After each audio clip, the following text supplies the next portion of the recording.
Преговорите се во тек. Ова е единствениот одговор што јавноста го добива трет ден поред откако официјално почнаа преговорите за влада. СДСМ денеска го испратија речиси истото соопштение од вчера во кое вела дека се во тек сериозни разговори за формирање на влада која обезбедува грижа за сите подеднакво. СДСМ започна сериозни темелни преговори со председатели и високи представници на политички партии кои се дел од новиот собраниски состав.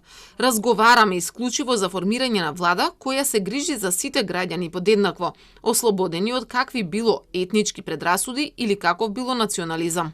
Не се откриваат детали од средбата на Заев со Ахметија, ниту од противничкиот табор не се разговорливи на таа тема по средбата на Мицкоски со Ахмети.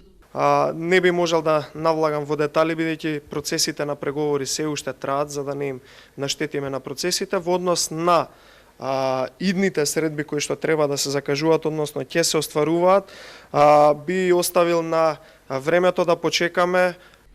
Од ДУИ денеска молчат. Вчера портпаролот Османи ја демантираше информацијата дека со ВМРО ДПМН се договорени Лазар Еленовски да биде ротирачки премиер. Рече дека тие си имаат кандидат за премиер и дека не исклучуваат ниту една партија од преговорите.